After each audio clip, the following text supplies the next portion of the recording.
Hello, अस्सलाम वालेकुम वरहमतुल्लाहि वबरकातुहू। बिस्मिल्लाहिर्रहमानिर्रहीम।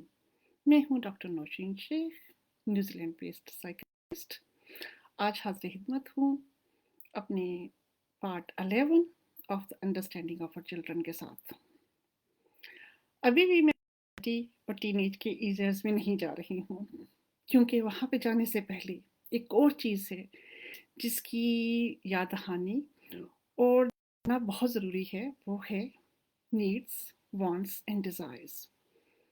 हमारा बच्चा बड़ा हो रहा है और जैसा कि मैंने बताया उसके डिफरेंट किस्म के मैच्योरिटी लेवल्स भी डेवलप हो रहे हैं, जिसमें sexual maturity, emotional maturity, physiological maturity शामिल है। इस मैच्योरिटी के दौरान उनकी भी कुछ बेहतर हो रही है और ज़रूरी नहीं कि वो समझदार हो चुके हों, लेकिन वो इंफॉर्मेटिव ज़रूर हो चुके हैं। आजकल की दुनिया में डिजिटल वर्ल्ड ने और कुछ हमारी तालीम ने उनकी समझ को, उनकी इन्फॉर्मेशन को काफ़ी हद तक उससे काफ़ी आगे तक कर दिया है, जैसे कि हमारी उस उम्र में थी। तो मेरे ख्याल से यही वक्त है कि आप बच्चे के करीब हों, उनके साथ आइदर तो उन्हें ऑब्ज़र्व करें या फिर कम्युनिकेशन के ज़रिए भी उनकी सोचों को जानने की कोशिश करें। फ्रेंडली वे में ही ज़्यादा बेहतर होगा और आप ये देखें कि उनका मैच्योरिटी लेवल कहाँ तक है, उनकी इन्फॉर्मेशन कहाँ तक है और उनको इन्फॉर्मेशन के मुताबिक समझ भी है कि नहीं है, उनकी लाइफ के डायरेक्शन क्या हैं और गोल क्या हैं। Goal of his life is not only to become someone, कि वो क्या बनना चाहते हैं, यही सबसे ज़्यादा ज़रूरी नहीं है, लेकिन वो अपनी लाइफ में किस डायरेक्शन में जा रहे हैं, ये जानना बहुत ज़रूरी है। और इसी वक्त में ये भी बहुत मुनासिब है कि आप खुद अपनी भी लाइफ की डायरेक्शन देखें कि वो कहाँ जा रही है, क्योंकि जो डायरेक्शन आपकी ही है वो आपके बच्चे आपको फॉलो करेंगे। तो आप देखिए कि आपकी डायरेक्शन कहाँ पे है। तो आप जो है इसमें हमने देखना है कि लाइफ जो है वो उसको अगर देखा जाए तो हम चार तरीकों से गुजारते हैं। Either it is survival based, कि हम सिर्फ सर्वाइव करने के लिए ज़िंदगी गुजार रहे हैं, डर डर के कि दूसरों के मुताबिक ज़िंदगी गुजार रहे हैं, सोसाइटी के मुताबिक ज़िंदगी गुजार रहे हैं, और या फिर सिक्योरिटी बेस्ड है कि हम अपने आप को सेफ एंड सिक्योर रखने के लिए ज़िंदगी गुजार रहे हैं और उसी के मुताबिक हमारी डायरेक्शन है, या फिर सक्सेस बेस्ड कि हम कामयाबी हासिल करने के लिए ज़िंदगी गुजार रहे हैं, कामयाब बनना चाहते हैं, या फिर चौथी सेरेनिटी बेस्ड कि हम इत्मीनान वाली ज़िंदगी गुजारना चाहते हैं, हम ज़िंदगी में इत्मीनान तलाश कर रहे हैं। तो अब अपनी भी डायरेक्शन देखिए कि आपकी ज़िंदगी की बेस क्या है, उसी के मुताबिक आपके बच्चे की भी बेस बनेगी। हमारी ज़िंदगी में ये सब चीज़ें, सहूलतें ज़िंदगी गुजारने के लिए हमारी कुछ नीड्स होती हैं, कुछ वांट्स और कुछ डिज़ायर्स। नीड्स क्या हैं? Needs basics item of life है, जो कि ज़रूरी हैं। इनके बगैर ज़िंदगी गुजारना मुश्किल है। इसमें फूड, क्लॉथ्स एंड शेल्टर आ जाता है। बेसिक तीन ही हैं। हमें खाना, कपड़ा और मकान चाहिए होता है। इसमें ज़िंदगी गुजारने के लिए भी, सेफ्टी और सिक्योरिटी के लिए भी, और ज़िंदगी को आगे चलाने के लिए भी, ये तीन बेसिक एलिमेंट्स हैं। और अपनी ज़िंदगी को इम्प्रूव करने के लिए फिर हमारे वांट्स होते हैं, जिसमें हम इयाशी, लग्ज़री अपनी ज़िंदगी में अपने खाने, अपने रिहाइश, अपने रहन-सहन, अपने कपड़े लग्ज़रियस करें, इम्प्रूव करें, और इसके साथ-साथ कुछ हमारी कुछ वांट्स होती हैं जिसमें लव, रिस्पेक्ट और इसके अलावा सक्सेस आ जाता है कि हम ज़िंदगी में चाह चाहे जाना चाहते हैं, हमारी इज़्ज़त होनी चाहिए, कुछ शोहरत भी हासिल करना चाहते हैं और कुछ कामयाबी भी हासिल करना चाहते हैं और खुशियाँ भी हासिल करना चाहते हैं। ये हमारी वांट्स हैं। वांट्स करना, किसी भी चीज़ को चाहना बुरी बात नहीं है। हमें दुनिया की चीज़ों की और दुनिया की लग्ज़रीज़ की ख़्वाहिश रखना, ये उनके उनके लिए मेहनत करना कोई बुरी बात नहीं है। अनटिल और अनलेस हमने वो ज़रूरतें महदूद रखी हैं और उन पे हमारी बाउंड्रीज़ एंड लिमिट्स हैं और हम ये भी जानते हैं कि हम उसे हलाल तरीके से हासिल कर रहे हैं। वांट की एक्सटेंशन जो है, वो है डिज़ायर। डिज़ायर जो है हमारी अनलिमिटेड वांट्स हैं, जिसमें कि हम क्या चाहते हैं वो इतनी ज़्यादा बढ़ जाए कि वो अनलिमिटेड हो जाए। जैसा कि गालिब ने कहा है कि हज़ारों ख़्वाहिशें ऐसी कि हर ख़्वाहिश पे दम निकले। तो वो ख़्वाहिशें अगर बहुत ज़्यादा बढ़ जाएँ, तो फिर उसके बाद उसको पाने के लिए ज़राए जो है ना, वो बेमानी हो जाते हैं। फिर हम बाय हुक या क्रुक वो हासिल करना चाहते हैं और उसके लिए ही पीछे इतना पड़ जाते हैं कि हम अपनी ज़िंदगी का असल मकसद भूल जाते हैं। डिज़ायर्स होना भी बुरी बात नहीं है। अ, डिज़ायर कहीं जो होती हैं वो कई लोगों की ऐसी होती हैं कि they just want to desire to be on that level where they are contented.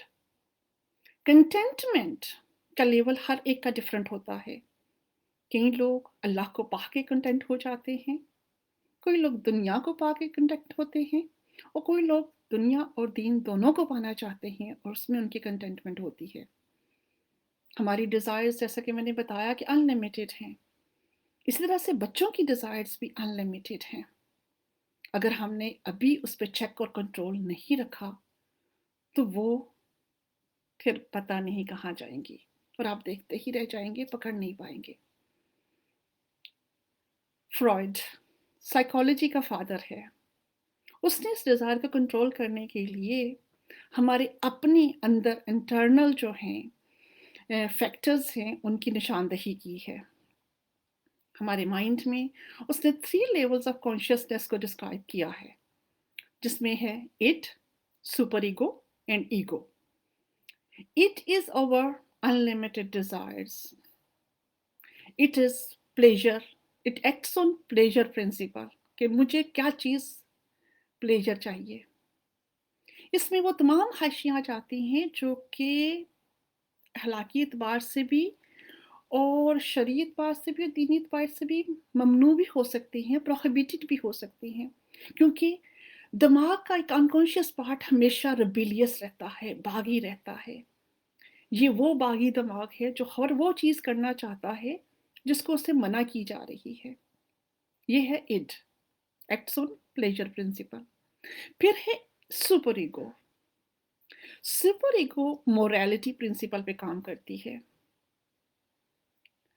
जहाँ इट हमारे अनकॉन्शियस लेवल पे होती है, सुपर ईगो हर कॉन्शियस लेवल पे होती है, अनकॉन्शियस, सबकॉन्शियस और कॉन्शियस लेवल पे भी, कि हमें मोरालिटी का पता होता है, हमें सही और गलत का पता होता है, हराम और हलाल का पता होता है, हमारे क्या हदूद हैं हमें उसका भी पता होता है।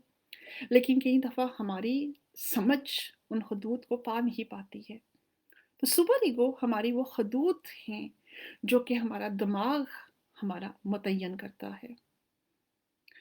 और फिर है ईगो, जो कि कॉन्शियस लेवल ऑफ है। ये हमारा ज़मीर है, कॉन्शियस है, नफ्स है, जो कि हमें रियलिटी प्रिंसिपल पे एक्ट करता है और चीज़ों को एज़ अ रियलिटी दिखाता है कि रियल में क्या है।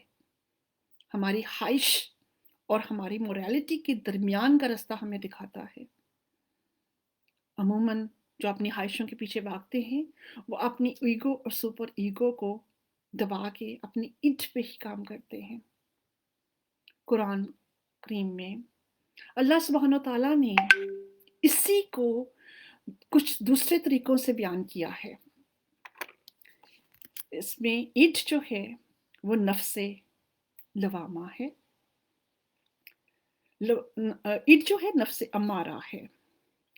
और नफ्से अमारा वो नफ्स है जो कि हमें हर वो काम करने के लिए उकसाता है जिससे मना किया गया है। यानी कि इट का प्रिंसिपल वही है जो नफ्से अमारा कुरान में इसको इसके साथ तशबीह दी गई है। फिर है नफ्से लवामा जो कि सुपर ईगो है, और ये वो नफ्स है जो हमें हमें तलकीन करता है, हमें रोकता है जब कोई बुरी काम करने लगते हैं हम, या कोई ऐसी ख्वाहिश पे अमल करने लगते हैं जो प्रोहिबिटेड है, जो हमारी बाउंड्रीज क्रॉस कर रही है, तो ये वो उसको रोकने की कोशिश करता है। और फिर नफ्से मुतमइन्ना है जो कि ईगो है, और वो हमें मुतमिन कर देती है, वो उस पे जो हमारे पास है और उन ख्वाहिशों को जो कि अनलिमिटेड है दबाती है। दबाने का ये मतलब नहीं है कि हम जो हैं खुश नहीं रहेंगे। हमारा बागी ज़हन और हमारा मोरालिटी ज़हन के दरमियान में वो इत्मीनान है जो अमूमन हम हासिल नहीं कर पाते हैं, और यही इत्मीनान है जो हासिल करना है। मैंने ये सब चीज़ें इसलिए बताई हैं कि बहुत सारी चीज़ें ऐसी हमारी ज़िंदगी में हो रही होती हैं जो कि हमें नफ़्स करा देता है, और हम समझते हैं कि दैट इज़ नॉर्मल। हमने बहुत सारी चीज़ों को नॉर्मलाइज़ करना शुरू कर दी है। बल्कि मुझे हैरत होती है, हमारे पढ़े लिखे लोगों ने भी उसे नॉर्मलाइज़ करना शुरू कर दिया है। इस मामले में मैं आपको कुरान की एक आयत का हवाला दूँगी। ये मैं देख के पढ़ूँगी इसलिए कि मैं इसमें गलती नहीं करना चाहती हूँ। ये सूरह अल जासिया की जो कि 45 पारा है, उसकी आयत नंबर 23 है। मैं इसका मतलब पढ़ देती हूँ। भला आपने उसको भी देखा जो अपनी ख्वाहिश का बंदा बन गया, और अल्लाह ने बावजूद समझ के उसे गुमराह कर दिया, और उसके कान और दिल पर मोहर कर दी, और उसकी आंखों पर पर्दा डाल दिया। फिर अल्लाह के बाद उसे कौन हदायत कर सकता है? फिर तुम कौन नहीं समझते? फिर तुम क्यों नहीं समझते? इस आयत में बहुत हद तक जो है उस बात की तफसील दे दी है कि हमारी नफ्स अमारा या हमारा इट हमें कहाँ कहाँ ले जाता है, और जिन चीज़ों को हमने नॉर्मलाइज करना शुरू कर दिया है उसको पहचानना बहुत ज़रूरी है कि आया वो नीड है, वांट है या डिज़ायर है। इसमें सबसे ज़्यादा चीज़ जो आजकल बहुत कॉमन हो रही है, जिसे लोगों ने नॉर्मलाइज़ करना शुरू कर दिया है, नंबर 1 में होमोसेक्सुअलिटी है। लोगों ने ये समझना शुरू कर दिया है कि this is what is in their genes. शायद ऐसे लोगों को कुरान की तालीम से वास्ता नहीं पड़ा, या कुरान को समझने का मौका नहीं मिला। अगर हम इसको नॉर्मलाइज़ कर रहे हैं, तो हम इस बात को भी एक्सेप्ट कर रहे हैं और कबूल कर रहे हैं कि नाउज़ुबिल्लाह अल्लाह सुब्हान व तआला से गलती हो गई। उन्हें पता ही नहीं चला कि इंसान में ये चीज़ कुदरती है, और उन्होंने ऐसे ही पूरे कुरान में जगह-जगह होमोसेक्सुअलिटी की मज़म्मत की है। अल्लाह अगर किसी चीज़ की मज़म्मत करता है तो उसमें इल्म है और हिकमत है जो हमें मालूम नहीं, और अगर हमें मालूम नहीं है तो हमें चाहिए कि हम चुप रहें, बजाय इसके कि उन चीज़ों को एक्सेप्ट करना शुरू कर दें जो कि हमारे नफ्स अमारा की पैदावार हैं। आज के लिए इतना ही। बाकी अगले मौजू जो होगा मेरा पार्ट 12 आ जा रहा है, उसमें हम अब आखिरकार प्यूबर्टी और टीनेज को अब उस पे मसाइल पे बात कर ही देंगे। ओके, तब तक के लिए अल्लाह हाफिज़। इंशाल्लाह जल्द ही मुलाकात होगी।